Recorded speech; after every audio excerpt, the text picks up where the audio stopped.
Boa noite. Boa noite. O governo Michel Temer começa a demitir ex-aliados. Deputados que foram infiéis na votação da denúncia contra ele já são alvo de retaliação. Lava Jato, Rodrigo Maia pede ao Supremo a suspensão do depoimento na Polícia Federal. E a defesa solicita a liberdade do ex-presidente do Banco do Brasil e da Petrobras, Aldemir Bendini. Em Santa Catarina, em pleno julgamento, o advogado acusa desembargador de pedir propina. Um vídeo mostra o momento em que o advogado Felisberto Córdova acusa o desembargador Eduardo Galo cara a cara. Sindicato dos Delegados denuncia a situação precária da Polícia Paulista. Uma série de fotos mostra prédios imobiliários estragados no interior e aqui na capital. A criação do Parque Augusta avança mais um passo, está prevista para o ano que vem. Prefeitura, Ministério Público e construtoras assinaram um protocolo de intenção para a troca dos terrenos. O bairro do Estácio, no Rio, e a música brasileira perdem um de seus mais brilhantes criadores. O cantor e compositor Luiz Melodia morreu hoje aos 66 anos de idade. O Jornal da Gazeta está no ar.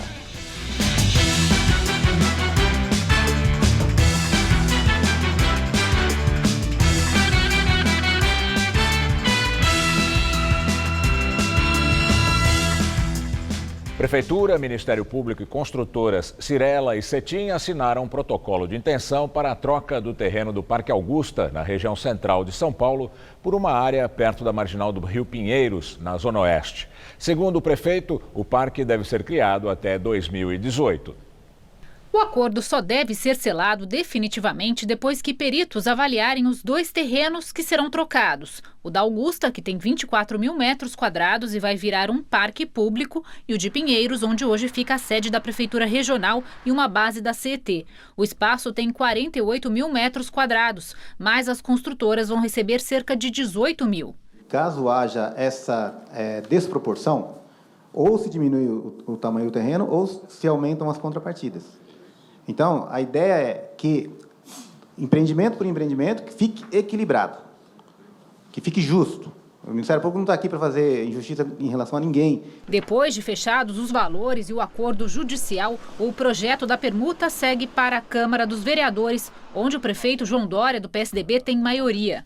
Depois de 30 anos de demanda em torno da implantação do Parque Augusta e passadas 4 gestões de prefeitos na cidade de São Paulo, nesta 5ª gestão, conseguimos finalmente uma boa equação para a solução de um problema da cidade. Além da permuta dos terrenos, o acordo também prevê que a instalação do Parque Augusta, que até hoje está fechado, e a manutenção do espaço por 2 anos sejam integralmente custeadas pelas construtoras. Em troca, as ações judiciais que estão em curso e as multas que poderiam ser aplicadas serão extintas. A Cirela e a Cetim também se comprometeram a reformar e manter por 2 anos a Praça Roosevelt, na mesma região, e interligar os dois espaços. A recuperar e manter por 24 meses a Praça Vitor Tivita, que é vizinha do terreno de Pinheiros, que será descontaminado. A construir novos prédios para a CET, para a Prefeitura Regional de Pinheiros, uma creche e um centro de atendimento para pessoas em situação de rua. Como cidadão e também empresário, é difícil separar, mas essas contrapartidas são pesadas. O prefeito ficou 15 minutos falando das contrapartidas. Eu fico feliz de poder contribuir com, contribuir para que a gente possa chegar ao final e ter um parque moderno. Com o acordo, os mais de 80 milhões de reais devolvidos aos cofres públicos fruto de desvios durante a gestão de Paulo Maluf e que estavam atrelados à construção do Parque Augusta poderão ser utilizados pela Prefeitura para a construção de creches. Durante a coletiva de imprensa, uma mulher que não quis se identificar e se disse integrante do movimento Parque Augusta fez uma manifestação se posicionando contra a permuta. Sindicato dos Delegados de Polícia de São Paulo denuncia a situação precária das delegacias do estado. Foram reunidas imagens e uma série de fotos que mostram as más condições dos prédios e do mobiliário no interior e aqui na capital. Ainda segundo o sindicato, as questões estruturais são apenas uma parte dos problemas decorrentes da falta de dinheiro. Quem vê de fora não encontra nenhum problema no prédio do 96º Distrito Policial, na Avenida Engenheiro Carlos Berrini, na zona sul da cidade. Mas o vídeo gravado por um funcionário logo revela uma situação complicada. A grade na área interna está quase soltando. No DP em Pirituba, na Zona Norte, olha como está a cadeira usada pelos agentes. Bem velha. Uma sala serve de depósito de pneus, sem falar da fechadura da porta, que já não existe. Em Cotia, mais um exemplo de que o prédio precisa de uma boa reforma. Problemas que se repetem também em delegacias do interior do estado. Nesta, em Boituva, as fotos mostram um vazamento em uma pia que poderia ser facilmente resolvido. Também não é possível usar este banheiro, que está interditado. Esse banco de imagens está sendo feito por policiais civis a pedido do Sindicato dos Delegados de Polícia do Estado de São Paulo, para denunciar os problemas e a precariedade dos distritos policiais. As fotos são postadas de forma anônima e não há uma data específica em que elas foram tiradas. O sindicato afirma também que a situação orçamentária da Polícia Civil é caótica e que há o risco também até de suspender os serviços em algumas delegacias. Essas fotos simplesmente retratam para a população que não estava ciente do que ocorria dentro da Polícia Civil do Estado de São Paulo. A falta de cumprimento da obrigação do governo em investir na Polícia Civil do Estado de São Paulo afeta diretamente a polícia. No que tange ao déficit de policiais, hoje trabalhamos com um déficit de aproximadamente 10 mil policiais e também na atividade fim, até mesmo como papel, luz, água. Segundo a presidente do sindicato, até o fim do ano, seriam necessários pelo menos 38 milhões de reais para custear as delegacias do estado. De acordo com o sindicato, a Secretaria de Segurança Pública chegou a anunciar um crédito suplementar no valor de 4 milhões de reais, mas afirma que o valor não é suficiente para resolver os problemas. Procurada, a Secretaria de Segurança Pública não se manifestou sobre as situações mostradas na reportagem. Pelo menos 6 prefeitos regionais sabiam da chamada máfia da Cidade Limpa, em São Paulo, segundo denúncia feita na corregedoria da prefeitura por um empresário. O empresário Leandro Bernal, sócio da empresa Canaã Promoções e Eventos, mandou para a corregedoria cópias de mensagens repassadas a prefeitos regionais de 6 prefeituras. Nas mensagens, ele alerta os subprefeitos de Jabaquara, Moca, Cidade Ademar, Campo Limpo, Pirituba e Ipiranga sobre as ilegalidades nas ruas dessas unidades regionais, mas diz que nada foi feito para inibir as ações. O empresário foi ouvido ontem pela corregedoria. A lista dos servidores envolvidos no escândalo chega a 30 funcionários públicos. Todos devem ser ouvidos. 2 pedidos de CPI sobre o caso já foram protocolados na Câmara Municipal. A gestão do prefeito João Dória, do PSDB, que também foi citado no escândalo, afirma que vai apoiar toda e qualquer iniciativa de investigação. O prefeito nega que soubesse do funcionamento do esquema e anunciou que vai acionar na justiça os fiscais e empresários que usarem o nome dele. Em Santa Catarina, durante um julgamento, o advogado acusou o desembargador do Tribunal de Justiça do Estado de pedir propina de R$ 700 mil para julgar favoravelmente uma causa milionária defendida por ele. Um vídeo divulgado nas redes sociais mostra o momento em que o advogado Felisberto Córdova acusa o desembargador Eduardo Galo. Em seguida, o magistrado pede a prisão do advogado e a sessão é suspensa. Essa é uma primeira questão, mas eu vou além. Eu vou dizer, senhor presidente, que o julgamento que está acontecendo aqui é comprado. Eu estou fazendo uma denúncia. Esse cidadão foi abordado com uma proposta que veio do Rio de Janeiro para receber 500 mil, 250 mil antes, 250 mil depois. E o descarado chegou a mandar para o nosso escritório uma contraproposta que poderíamos cobrir isso por 700 mil. Não existe, senhor presidente. Isso aqui não é o Senado. Isso aqui não é a Câmara dos Deputados. Isso aqui é um Tribunal de Justiça. E é preciso que a moralidade surja e venha a termo. E que a promotoria, inclusive, assuma a investigação desse processo. Acalma seu pai, por gentileza. Olha, por gentileza. Isso não pode. E tudo está sendo nulo aqui. Tudo está sendo nulo aqui. Eu não abro mão de denúncia. Eu peço que Safado! Eu peço que seja preso advogado de Paes. Porque está um nítido excesso. Eu estou, nesse momento, sendo preferindo a prisão do advogado de Paes. O presidente está vendo um nítido excesso dos direitos. Eu não admito... Vamos dois presos que eu quero te quebrar a cara de cancela. Vagabundo. Não, senhor presidente. Eu peço a prisão do advogado. Qualquer hora do advogado. Não, eu não vou admitir que o advogado me chame de vagabundo e Vossa Excelência não tome providência. Eu nunca passei por isso na minha vida. Eu tenho 25 anos de magistratura. Eu requeiro a prisão do advogado. O Tribunal de Justiça informou que o caso será analisado. O desembargador Eduardo Galo negou as acusações feitas pelo advogado. Operação Lava Jato. O presidente da Câmara dos Deputados, Rodrigo Maia, do DEM, pediu ao Supremo Tribunal Federal a suspensão do depoimento que vai prestar à Polícia Federal. E hoje a defesa pediu a liberdade do ex-presidente do Banco do Brasil e da Petrobras, Aldemir Bendini. O depoimento de Maia está marcado para o dia 8 de agosto, mas os advogados do presidente da Câmara tentam a suspensão e alegam que a data escolhida em julho, durante o recesso do Supremo, teria prejudicado a defesa. Maia também solicitou que um dos inquéritos da Lava Jato, abertos no STF, seja dividido em dois. Em um deles, o presidente da Câmara ficaria sozinho. No outro, continuariam na lista de investigados os senadores Romero Jucá e Renan Calheiros, o presidente do Senado, Eunício Oliveira, além do deputado Lúcio Vieira Lima. Todos do PMDB e citados nas delações de ex-executivos da Odebrecht. Os políticos são acusados de receberem propinas para a aprovação de medidas provisórias que beneficiariam a empresa. Segundo o Procurador-Geral da República, Rodrigo Janot, Maia e Lúcio teriam recebido R$100 mil cada. Renan e Jucá, R$4 milhões. E Eunício, R$2 milhões. A defesa de Maia quer que o depoimento seja suspenso até uma decisão sobre o desmembramento da investigação. Os pedidos serão julgados pelo ministro Edson Fachin, relator dos processos da Lava Jato no STF. Para o mês que vem, estão marcados depoimentos de outros investigados na Lava Jato. Marcelo Odebrecht será ouvido no dia 4, o ex-ministro Antônio Palocci no dia 6. Os dois estão presos no Paraná.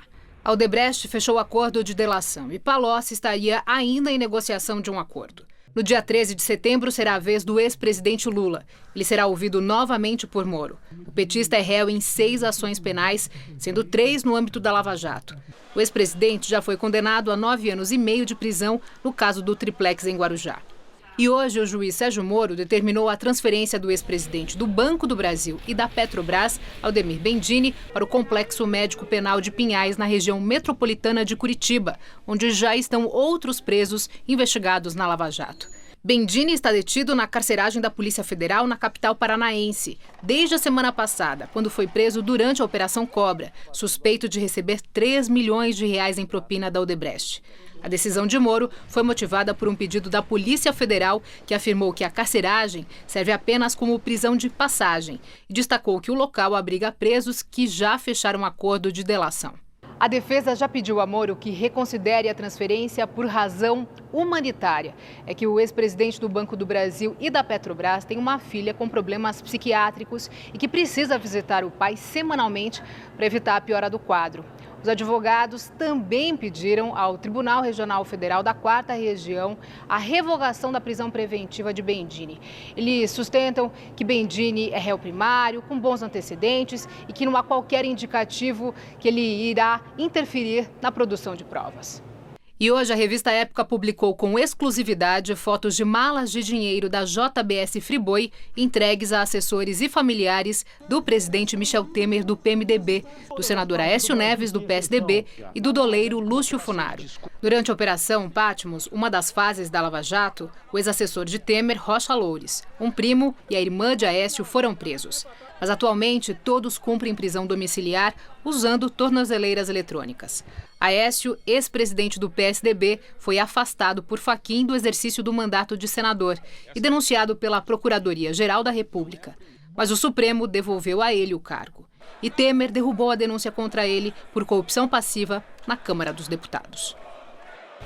O governo Temer começa a reorganizar cargos cedidos à base aliada. Deputados que foram infiéis ao presidente na votação da denúncia contra ele já são alvos de retaliação. A primeira cabeça a rolar foi a do superintendente do DENIT em Santa Catarina, Vicilar Preto, que é apadrinhado do deputado Jorginho Melo, um dos infiéis. Melo é do PR, partido que, no comando do Ministério dos Transportes, distribuiu aos parlamentares da sigla as superintendências regionais do departamento, que é responsável por obras nas estradas e ferrovias. Setor cobiçado pelos políticos, porque envolve grandes somas de dinheiro e licitações nem sempre transparentes. O grupo, que o Planalto considera de traidores, tem 89 deputados. Eles pertencem a partidos aliados, mas como Jorginho Melo, votaram contra Temer. Pressionado pelo chamado Centrão, o presidente quer agora redistribuir as indicações do segundo e do terceiro escalão para garantir apoio na votação das reformas, especialmente a da Previdência. Mas, na Câmara, a prioridade é outra. É aprovar a reforma política. E, para isso, há consenso entre os partidos, sejam eles da base ou da oposição. É que os deputados querem criar um fundo com dinheiro público para financiar as campanhas eleitorais. E eles têm pressa, porque a medida precisa ser aprovada em no máximo 60 dias para já valer no próximo pleito, quando a maioria pretende se reeleger. Se for aprovado, o fundo deve destinar cerca de 3,5 bilhões de reais por ano para o caixa dos partidos, que reclamam que ficaram à míngua depois que a doação de empresas foi proibida. O relator do projeto, o deputado Vicente Cândido, do PT, deve apresentar um novo parecer na semana que vem. O pacote inclui ainda alterar o sistema eleitoral com a cláusula de barreira para dificultar a criação de novos partidos e também com a possibilidade de um parlamentar pular de uma legenda para outra sem perder o mandato. Está em discussão ainda o sistema distrital, no qual são eleitos os candidatos mais votados. No modelo atual, que é o proporcional, são somados os votos de todos os candidatos da legenda e, a partir daí, se define quantas cadeiras o partido terá direito. Se o relatório de Vicente Cândido for aprovado na comissão especial que analisa as mudanças, a proposta segue para a votação em plenário. O Ministério Público acredita que há indícios de direcionamento na concorrência que elegeu na semana passada o Instituto Casa da Ópera para gerir o Teatro Municipal de São Paulo. Os promotores investigam também a possibilidade de improbidade administrativa e desvios de verbas envolvendo ex-diretores da casa. Foi após um longo período de denúncias e de escândalos de corrupção que o Teatro Municipal de São Paulo passou a ter o Instituto Casa da Ópera como novo gestor. Além do teatro, a empresa ficou responsável por cuidar da Praça das Artes, pelos acervos e os corpos artísticos do municipal. Mas a vencedora da concorrência agora será analisada por inquérito na área civil. A contratação do Instituto Casa da Ópera deve movimentar mais de 577 milhões de reais. A verba, que deve ser usada nos próximos 4 anos, segundo estimativa do Tribunal de Contas do município, concentra um dos orçamentos mais volumosos da Secretaria Municipal de Cultura. O valor inclui folha de pagamento de funcionários. A suspeita do Ministério Público foi levantada porque o atual diretor artístico do Teatro Municipal, Kleber Papa, já presidiu a organização social, vencedora do edital. O Instituto Casa da Ópera foi criado pelo atual diretor artístico do Teatro Municipal, Kleber Papa. Ele assumiu o cargo no começo do ano, depois de mais de 10 anos como presidente e diretor do Instituto. A esposa dele, Rosana Karamaski, que foi associada à Casa da Ópera desde a fundação, hoje presta serviço como diretora artística. Até maio desse ano, apenas o Instituto Casa da Ópera havia se apresentado para a concorrência.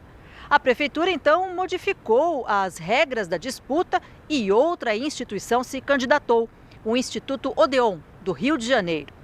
O instituto vencedor obteve 9,05 pontos contra 6,1 da concorrente carioca. A Odeon, única entidade que concorreu contra a Casa da Ópera, afirma que pediu à Secretaria Municipal de Cultura a ata da reunião em que as notas foram atribuídas às duas entidades. O diretor da Odeon, Carlos Gradin, acredita que, por ter um cargo na direção do teatro, Papa teve informações privilegiadas. Ele nega. A troca de comando acontece em meio à pior crise do Teatro Municipal. Os cerca de 300 funcionários do chamado corpo artístico, que inclui músicos e bailarinos, aceitaram um acordo com a prefeitura. Eles terão uma redução de 25% nos salários de outubro e novembro para não serem demitidos. Em troca, terão emprego garantido até março do ano que vem. Segundo a prefeitura, esse enxugamento vai render R$2,5 milhões. O ministro do Planejamento, Diogo Oliveira, afirmou hoje que o placar da votação que derrubou a denúncia contra Temer na Câmara foi um sinal de força do governo e dá segurança para avançar nas reformas. Segundo o ministro, a reforma da Previdência é agora a prioridade para o governo. Para aprová-la, são necessários 308 votos. Mas a denúncia de corrupção passiva contra Temer foi arquivada pelo placar de 263 votos e serviu como um termômetro para o governo. O resultado é insuficiente para a aprovação da medida. Diogo defendeu que ela é fundamental para buscar o equilíbrio das contas públicas. Nós vamos tratar da questão dos tempos, dos momentos, né, nas próximas semanas, com as lideranças do Congresso também, né, e a nossa intenção, o nosso desejo é de que a reforma avance o mais rapidamente possível, porque é a reforma mais importante para a estabilização da situação fiscal do país. O ministro da Fazenda, Henrique Meirelles, reafirmou que a expectativa é que a reforma da Previdência seja aprovada até outubro.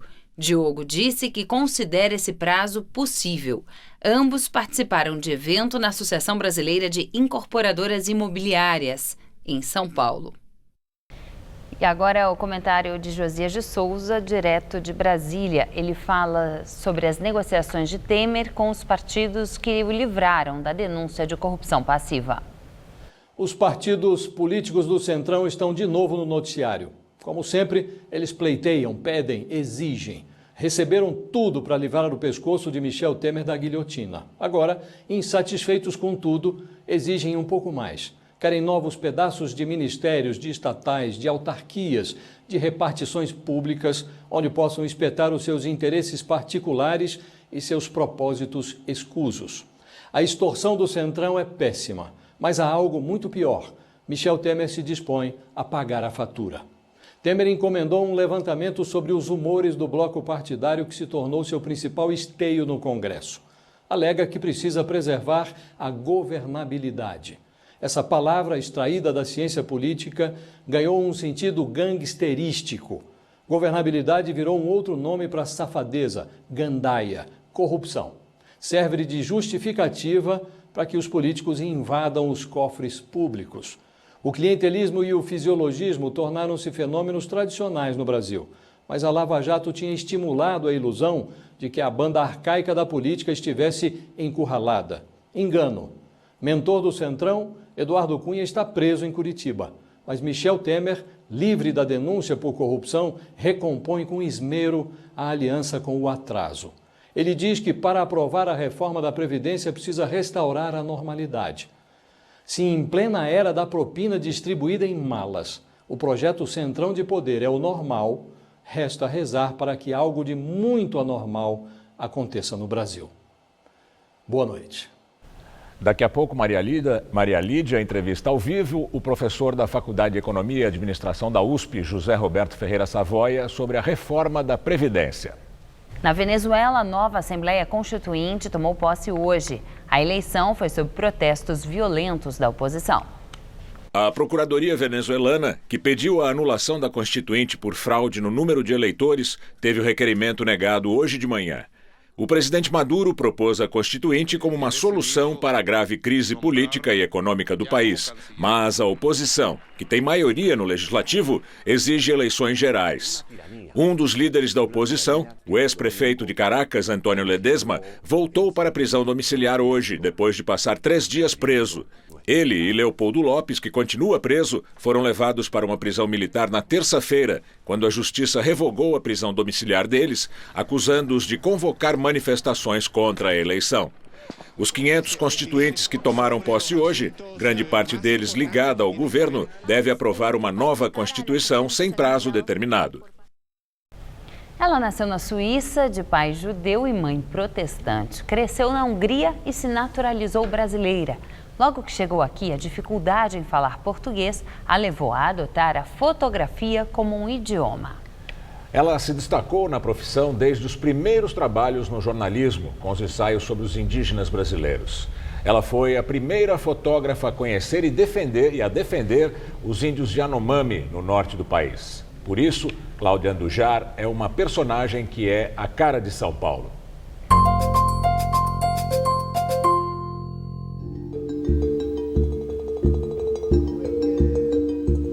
Cláudia não quer mais fotografar. Dos 88 anos de idade, mais de 60 foram dedicados à arte de congelar momentos em papel. No arquivo, guarda 50 mil imagens e uma vontade de realizar projetos que, essa sim, continua. Fazer um projeto para um livro, coisa assim. A Suíça, de pai judeu e mãe protestante, carrega uma história pesada, de abuso, mortes na Segunda Guerra Mundial, de fugas e de buscas. Essa procura aqui no Brasil de conhecer os brasileiros e depois os povos indígenas e ver o que estava acontecendo com eles tem muito a ver com toda a minha infância. A chegada ao Brasil foi depois de sair da Europa, de viver nos Estados Unidos e, finalmente, quando visitou a mãe, que a essa altura vivia com um húngaro aqui em São Paulo. Pela primeira vez, depois de ter fugido da Hungria, eu me senti bem num lugar que é o Brasil. A Cláudia já morava aqui em São Paulo e já era fotógrafa em 1971, quando um trabalho a levou para a Amazônia. E esse foi um momento divisor de águas na vida dela, na carreira, porque ela teve contato com os povos indígenas e entendeu a sua missão, que era mostrar ao mundo o povo Yanomami por um olhar afetuoso. Eu fui numa área onde eles tinham seus primeiros contatos com gente que não era Yanomami. Demonstraram uma curiosidade muito grande a entender o que eu queria, por que eu fui lá. Cláudia foi e voltou muitas vezes, morou quase 20 anos por lá e passou a lutar com eles pela demarcação de terras indígenas.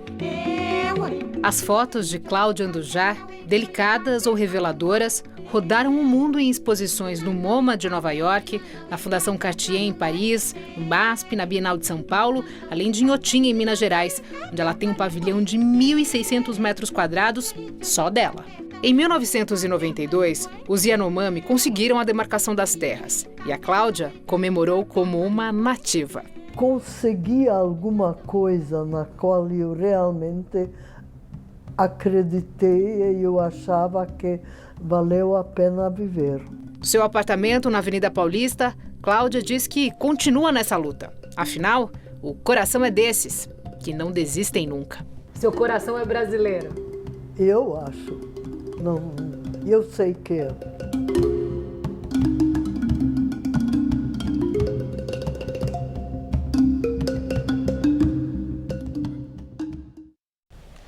O cantor e compositor Luiz Melodia morreu hoje no Rio de Janeiro aos 66 anos de idade. O artista lutava contra um câncer no sangue, uma leucemia. Luiz Melodia chegou a fazer transplante de medula óssea e quimioterapia, mas não resistiu. Luiz Melodia nasceu em 7 de janeiro de 51, no Morro de São Carlos, no Estácio, no centro da cidade do Rio. O menino Luiz Carlos dos Santos cresceu jogando bola na favela e dançando com os músicos da escola de samba Estácio de Sá. A ligação afetiva de Melodia com o lugar em que nasceu foi eternizada em Estácio Rola Estácio, uma de suas canções mais famosas. Estácio, acalma o sentido, os cruzeiros fortes. tempo, Luiz Melodia foi somando influências, da bossa nova à jovem guarda, até ser acolhido pela Tropicália no começo dos anos 70. Conheceu o poeta e letrista baiano Wally Salomão, que o apresentou a Gilberto Gil, Caetano Veloso e Gal Costa. Em 73, lançou o primeiro disco, Pérola Negra, misturando diversos estilos e ritmos musicais, num álbum hoje clássico. Pérola Negra, te amo, te amo. Depois, vieram discos como Maravilhas Contemporâneas e mais de uma dezena de outros, até o último, Zerima, de 2014. O trabalho lhe rendeu o Prêmio Música Popular Brasileira, na categoria Melhor Cantor de MPB. Luiz Melodia está sendo velado na quadra da Escola de Samba Estácio de Sá. O enterro é amanhã, no cemitério do Catumbi, no Rio. Eu sou o negro gato de arrepiar. Essa minha vida é mesmo de amargar. A Justiça de São Paulo condenou o jovem que depredou a prefeitura durante protesto a pagar multa de mais de R$100 mil por vandalismo. A manifestação convocada pelo movimento Passe Livre aconteceu em junho de 2013. Pierre Ramon Alves de Oliveira, na época com 20 anos, foi filmado depredando o edifício da Prefeitura de São Paulo. As cenas foram transmitidas ao vivo para todo o Brasil. O jovem atirou pedras contra o mármore da fachada e usou uma grade para quebrar os vidros do prédio. Segundo a decisão da Justiça de São Paulo, ele deverá pagar cerca de R$100 mil como reparação por danos materiais e R$10 mil por danos morais coletivos. A poupança teve captação líquida de 2 bilhões e 300 milhões de reais em julho. Segundo os dados divulgados pelo Banco Central, este foi o melhor resultado para o mês de julho desde 2014. Neste ano, esse foi o terceiro mês seguido com mais depósitos do que saques na caderneta de poupança. Mas, no acumulado de 2017, a poupança registra saques líquidos de 9 bilhões e 900 milhões de reais. E a semana vai terminando com muita nebulosidade e temperaturas mais baixas aqui na capital. A máxima foi de 17 graus. Vamos ver em detalhes como fica a previsão para o Brasil e todo o estado de São Paulo com Mariana Armentano.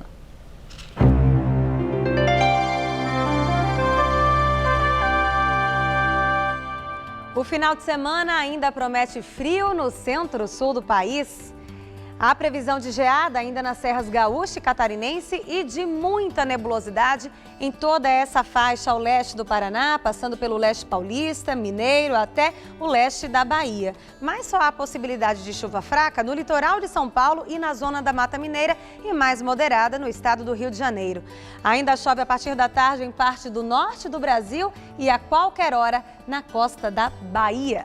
Vamos ver aqui como fica a nossa tabela de temperaturas? Olha só, em Porto Alegre amanhã, tempo firme, mas com mínima de 9 e máxima de 20 graus. Em BH, máxima de 22, com muita nebulosidade. No Rio de Janeiro, dia fechado, chuvoso, com temperaturas entre 14 e 22 graus. Bem diferente da capital cearense, Fortaleza, onde o sol brilha forte o dia todo e faz calor de até 31 graus. Para São Paulo, esse tempo firme com predomínio de sol e calor à tarde só está previsto para o centro-oeste do estado. Mais ao leste, por causa da infiltração marítima, teremos um sábado de muita nebulosidade, como já falamos, mas vai chover apenas no litoral e de forma fraca. Aqui na Grande São Paulo teremos no máximo uma garoa. Em Marília, mínima de 10 e máxima de 22 graus. Já em Votuporanga faz até 28. Na cidade de Ribeirão Preto e Barretos, máxima prevista na casa dos 25 graus. E no litoral, não faz mais que 19 graus em Santos e 20 graus em Caraguatatuba. Vamos ver como fica o final de semana aqui na região metropolitana? Nessa madrugada, mínima de 11 e máxima tarde de 17 graus, com tempo nublado e garoa fina. Aí no domingo o sol volta a predominar, mas ainda não esquenta muito. Máxima de 20 graus por aqui. E para começar a semana teremos máxima prevista de 23 graus na segunda-feira, com sol e tempo firme em toda a capital. Na Europa, uma onda de calor incomum elevou as temperaturas acima dos 40 graus. O calor forte ocorre principalmente no sul e no leste europeus. A meteorologia emitiu alertas vermelhos para 10 países. O número de mortos por causa do calor cresce rapidamente e muitas pessoas são hospitalizadas, com insolação e outros problemas. Além da recomendação para o consumo de líquidos e evitar o sol, autoridades europeias estão em alerta também para incêndios florestais. Meteorologistas dizem que as temperaturas vão continuar muito altas até a semana que vem. E agora vamos ao comentário de política internacional com João Batista Natali. A Europa está quente e não é no sentido figurado que eu estou falando. É uma onda de calor inédita nos últimos 10 anos.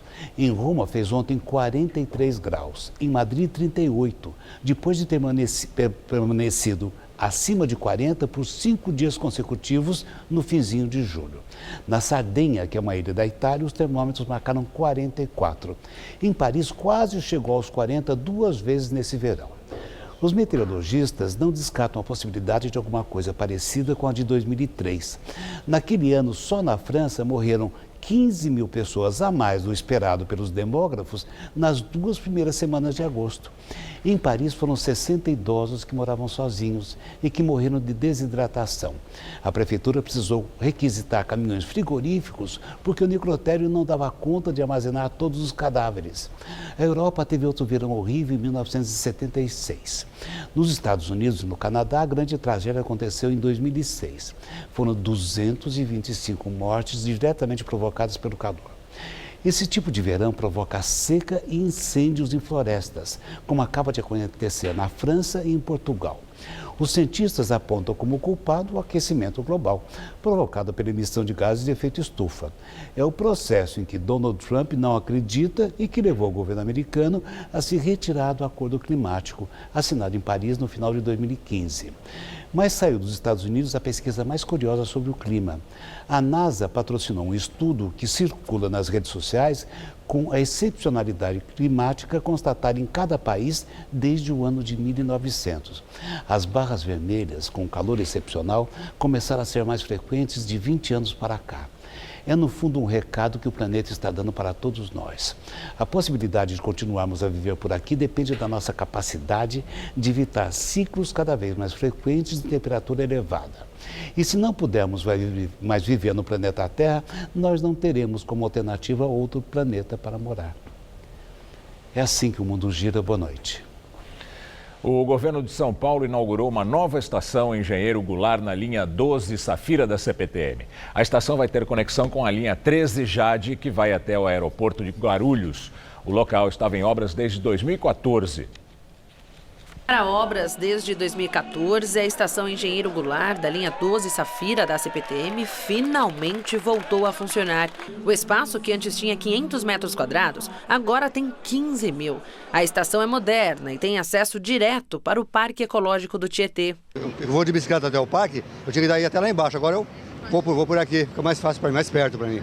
O líder comunitário de Cangaíba, bairro próximo à estação, comemora a entrega da obra, já que a região é carente de transporte público. Mas a passarela de acesso sobre a Avenida Assis Ribeiro deve ser entregue só em março de 2018. Falta terminar algumas partes aí de desapropriação, demolição, isso a gente sabe que demora, mas com a passarela aqui vai beneficiar bastante. A expectativa é que no ano que vem a estação ligue a linha 12 Safira com a 13 Jade, também da CPTM, aquela que vai até o aeroporto de Cumbica, em Guarulhos. Funcionários trabalham nas obras às margens das rodovias Ayrton Senna e Hélio Smith. Ao todo, serão 3 estações na linha 13 Jade, contando a estação Engenheiro Goulart. A entrega da extensão de pouco mais de 12 quilômetros da linha Jade faz parte do conjunto de 22 estações que devem ficar prontas até o fim do primeiro semestre de 2018, somando obras do metrô e também da CPTM. Quase que uma média de 3 estações por mês. Mas o mais importante são as obras, elas continuam. E estamos trabalhando incessantemente para retomar o mais rápido possível a linha 6 do metrô, que houve um problema com o PP Pista, questão de financiamento, estamos trabalhando para buscar junto ao BNDES a melhor solução. E vamos agora às notícias do esporte com a Juliana Verbonen e Celso Cardoso. Depois do esporte, Maria Lídia entrevista ao vivo José Roberto Ferreira Savoia, professor da FEA USP. Finalmente, a novela da transferência de Neymar para o Paris Saint-Germain chegou ao fim e o jogador foi apresentado hoje oficialmente na França. Boa noite, Celso. Boa noite, Juliana. O craque brasileiro desembarcou hoje na capital francesa e foi apresentado oficialmente no PSG ao lado do presidente do clube, que desembolsou mais de 820 milhões de reais para pagar a multa e ter no elenco a joia brasileira. Antes da chegada de Neymar a Paris, fila do lado de fora da loja oficial do PSG para comprar a camisa do novo ídolo, que custa quase R$500 e se esgotou em apenas 4 horas. O jogador mais caro da história do futebol foi recebido pelo presidente do clube, Nasser Al-Khelaifi, que a imprensa mundial tem chamado de louco por ter desembolsado 222 milhões de euros na transação. Neymar recebeu a camisa 10, gentilmente cedida pelo meio argentino Javier Pastore, que usou o número na temporada passada no time francês, e respondeu às perguntas da imprensa sobre a polêmica transferência. Foi uma das decisões mais difíceis, né, que eu tomei na minha vida. Por estar bem adaptado numa cidade, por ser um clube grande como o Barcelona, por ter amigos, né, ali dentro do clube e jogadores fantásticos. Eu nunca fui movido a dinheiro, nunca foi a primeira coisa que eu sempre pensei. A primeira coisa que eu penso é a minha felicidade, né? Juntamente com a felicidade da minha família. E eu estou muito feliz, né? E eu sempre sigo o meu coração, independente do dinheiro. Se fosse por isso, eu estaria em outros lugares. Depois da coletiva, foi a hora de vestir o uniforme do novo clube pela primeira vez e colocar os pés no gramado numa rápida cerimônia exclusiva para a imprensa e alguns poucos privilegiados. Enquanto isso, do lado de fora do estádio, milhares de torcedores tentavam ver o badalado reforço ao menos de relance. O camisa 10 será apresentado oficialmente à torcida neste sábado também no Parque dos Príncipes, momentos antes da partida contra o Amiens, pela primeira rodada do Campeonato Francês. Eu sou um cara muito fominha, né? Eu gosto de estar sempre em campo, gosto de jogar futebol, é o que eu mais amo fazer na vida. E sim, eu tô à disposição. Se puder jogar, eu quero jogar sim. Ele aproveita para tentar falar que não foi por dinheiro, né? Claro que foi. Óbvio que foi. Não tem outra explicação. E é uma quantia e é humanamente compreensível. Nós demos os números aqui, R$400 mil por dia. É uma cifra fantástica. Agora, se pelo lado financeiro foi uma boa, do lado profissional tenho as minhas dúvidas. O Neymar ele vai ter que carregar esse peso de ser o jogador mais caro do mundo. Não vai ter Messi e Suárez para ajudar, ele vai ter que assumir essa responsabilidade sozinho. E para ser campeão do mundo, ele tem que ganhar uma Liga dos Campeões da Europa. E o PSG, apesar de ter feito esse investimento milionário, já recuperou hoje 20% desse valor com venda de camisetas, ainda está abaixo de Barcelona e Real Madrid. Então, para ser o melhor do mundo, o Neymar vai ter que jogar muito pelo PSG, ganhar uma Liga dos Campeões ou fazer uma Copa do Mundo inesquecível, uma Copa do Mundo histórica. É isso aí. Celso, bom fim de semana para você. Para você também, até segunda. Boa noite. Até. Gamberini. A seguir, Maria Lídia entrevista ao vivo o professor da Faculdade de Economia e Administração da USP, José Roberto Ferreira Savoia. Até já. O novo ânimo do governo Temer para aprovar a reforma da Previdência na entrevista do dia com Maria Lídia Flandoli. Entrevista o professor da Faculdade de Economia e Administração da USP, José Roberto Ferreira Savoia, que foi secretário de Previdência Complementar no governo Fernando Henrique Cardoso. Obrigada, professor, por estar conosco.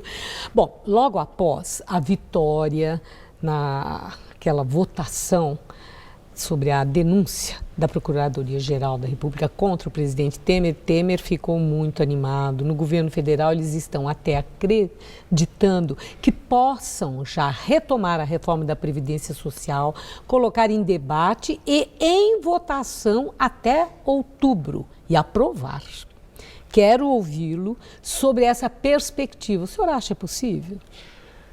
Eu acredito, porque houve uma conjunção de forças muito grande em relação à aprovação da mudança, da reforma, antes dos episódios que a retardaram. Mas esse mesmo conjunto de forças está voltando a agir para impulsionar as bancadas, influenciar os deputados para que votem a reforma. Provavelmente não da forma que foi antes, mas de uma forma modificada. Então o senhor acredita. Bom, mas nós temos, olha, se a ideia é colocar já em debate e a votação acontecer no máximo até outubro e aprovar definitivamente, o senhor acredita que seja conveniente uma reforma polêmica como essa ser assim votada em 2 meses a toque de caixa? Na verdade, a gente precisa considerar todo o tempo passado.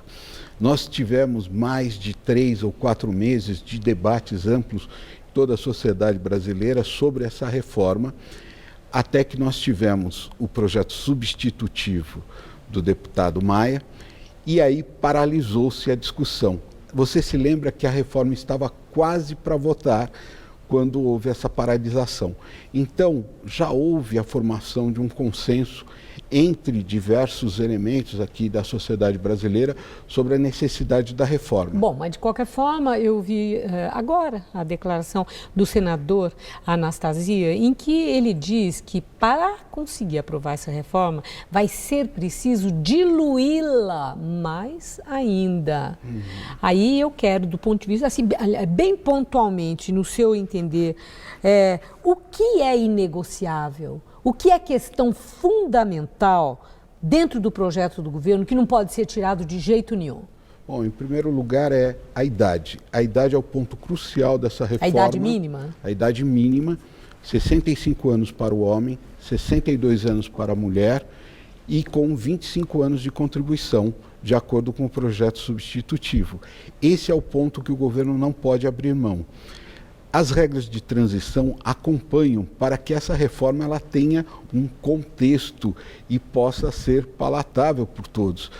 A partir daí, novos elementos que venham a se colocar terão que ser discutidos caso a caso. Aí ficaria o quê para outro presidente, digamos, eleito em 2018? Agora, foi isso, veja se é exatamente o que eu entendi.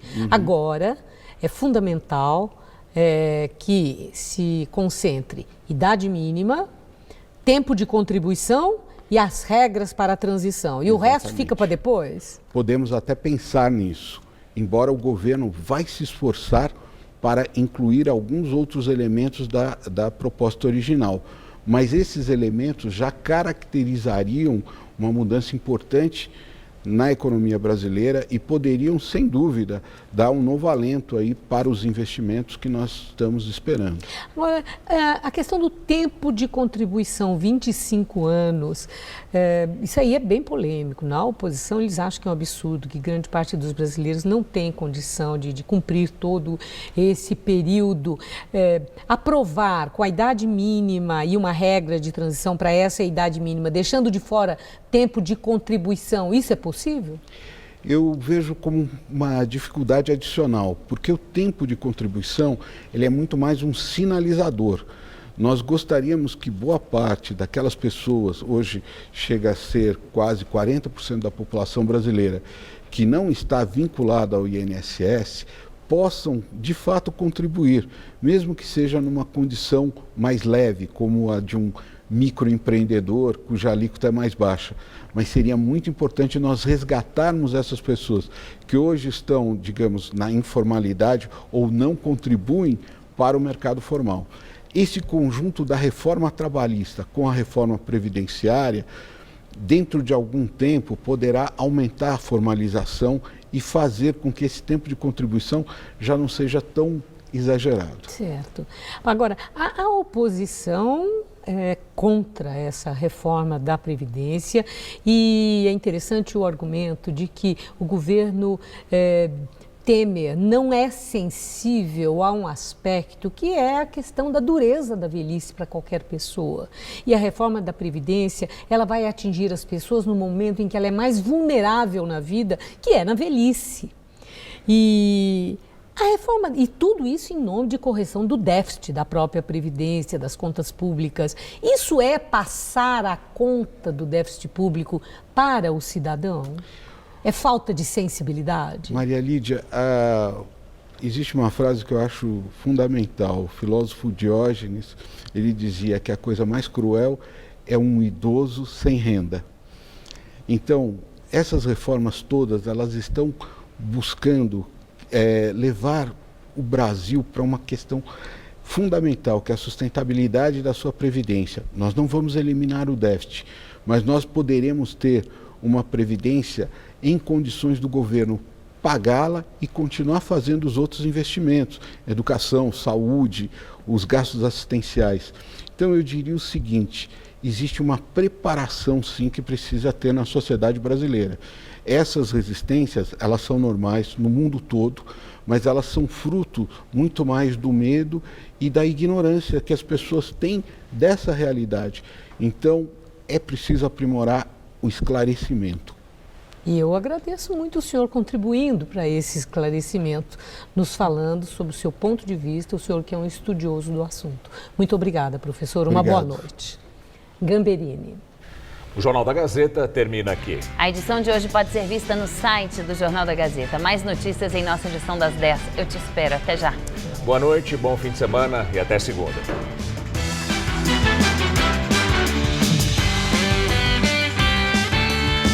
A dupla Rio Negro e Solimões se junta ao padre Alessandro Campos na estreia do Festa Sertaneja. Neste domingo, 6 da tarde.